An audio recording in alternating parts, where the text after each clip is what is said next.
Guys, what is up? It is Castle Perfect here today, and I'm bringing you a Wi-Fi battle here versus DestructiveSkitty. This battle was actually really awesome. It was very hacksy and it was really down to the wire, and I love this match so much that I even made a tweet about it. I posted something on tweets when I had this battle. I don't remember what I put down there. I thought that I said that I just had the haxiest battle ever or something like that. Somebody just favorited it or something like that, or retweeted it. I remember somebody did something to that tweet that wasn't me. So, well, anyway, she's gonna lead off with the Smirgle. I'm gonna lead off with my web design. Obviously, I'm gonna set up the sticky web because she's gonna do the exact same thing, and I knew that, so they would actually cancel each other out as long as the Pokemons that are sent in are not levitating or flying. So I'm actually going to go for the Bug Buzz now to deal some damage, as she's gonna set up the Stealth Rocks, and she's still setting up stuff, and I'm like, okay, I'm fine. As long as my Focus Sash is not broken, I can always just hang on with my Golfantula right now and pretty much go for whatever I please to. So I'm actually going to go for the Bug Buzz here. I'm gonna take down the Smirgle, as she's going to send out her Hell Blitz, which is going to be her Charizard, which is gonna Mega Evolve to Mega Charizard X, which is totally fine. Pretty badass Pokemon, really powerful with that ability, Strong Jaw, I believe.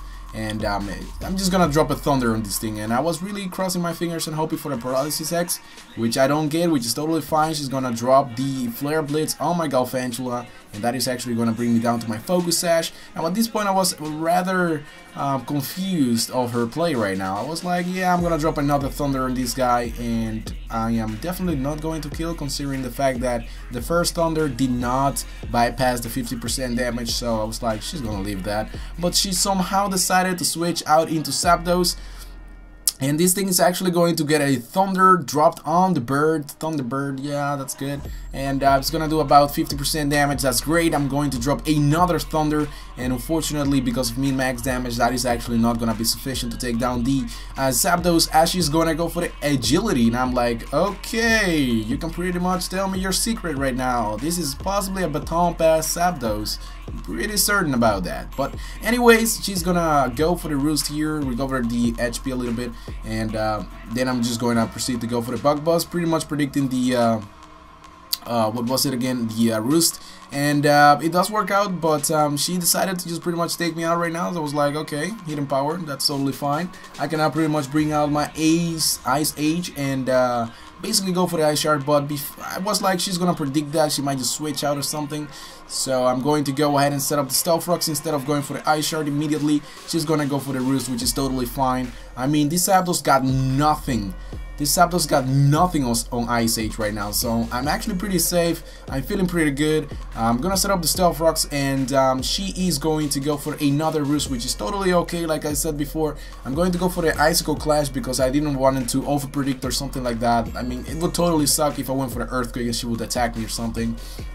It would totally suck. So I dropped the Icicle Clash on the Zapdos. That is going to do more than 50% damage, well over half, so that's really good. An Ice Shard at this point will be super effective, considering the fact that she did not went for the Roost on the last turn, and the last turn was me going for the Icicle Clash. So that is going to take down the Zapdos from that range, which is absolutely amazing. Now she's gonna bring out the Pain.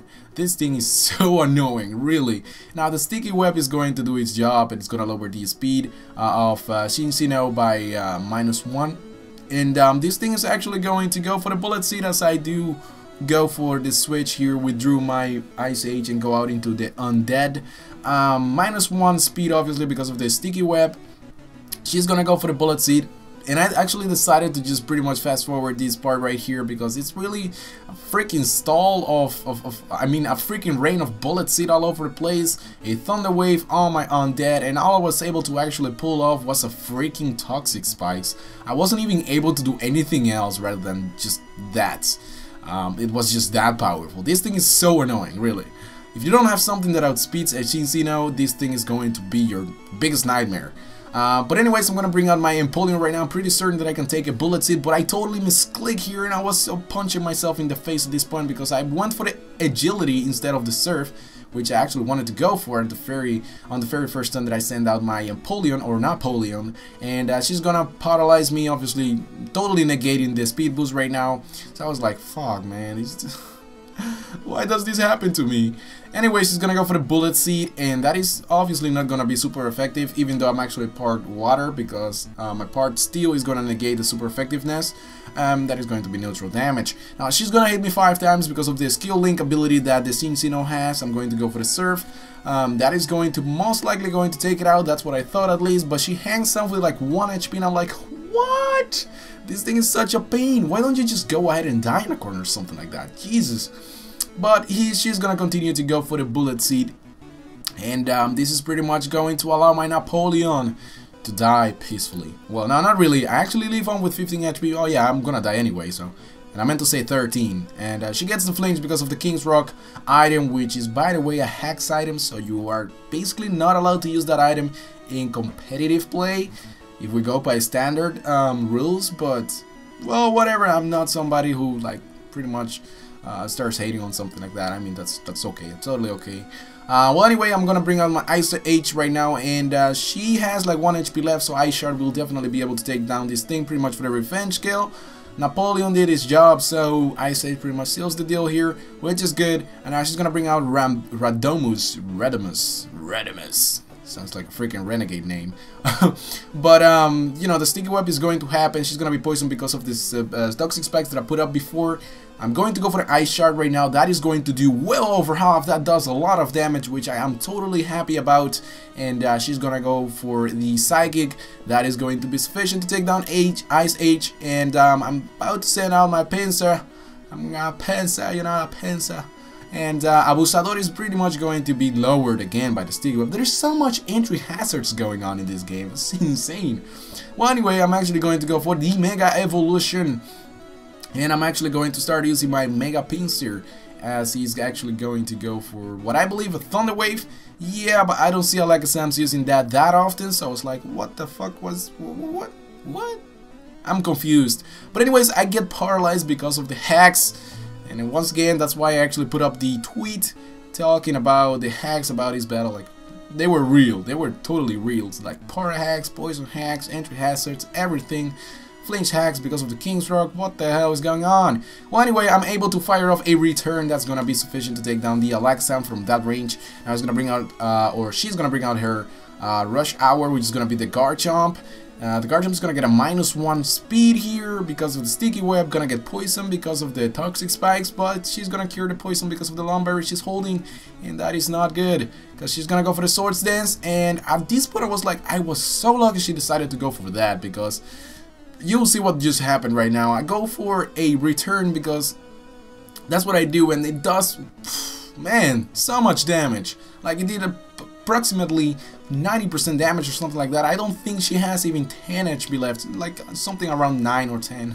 I don't know, but it is really nothing really. At this point, I was like, I only have 1 Pokemon left. This game is down to my last Pokemon, and she's gonna lock herself into Outrage. Now, the reason being for why she did not took me out after going for the Swords Dance is because I do have the Unaware ability, meaning that all stat changes made by the opposition are totally negate. Totally ignored, sorry. And that means that this Garchomp is just going for a normal Outrage, and I'm pretty much going for the Recover here, just waiting until she gets confused and hit herself in the confusion. I'm going to pull off another Recover here to pretty much recover the damage that she did to my Quagsire. And funny fact is that this Quagsire was from her. She actually gave it to me, and that was really nice of her. And it's actually gonna come to bite her in the ass right now. So her Garchomp is gonna hit himself in the confusion, and she's down to her last Pokemon as well. It's a 1v1 situation. Now remember, I went for the Waterfall right now. Had she attacked me, I would have lost this game, because I would be at a low enough HP range from which Charizard would be able to go for a Outrage and pretty much finish me off. But because that was not the case, I am going to be able to sponge 1 Outrage and pretty much retaliate with a Waterfall. Now, I thank you guys very much for watching. I hope you enjoyed this video a lot, just as much as I did, because I was completely hyped when I was battling her, and it was really a lot of fun, and I hope you guys enjoyed it as well. Remember to hit that like button, and I'll talk to you guys later.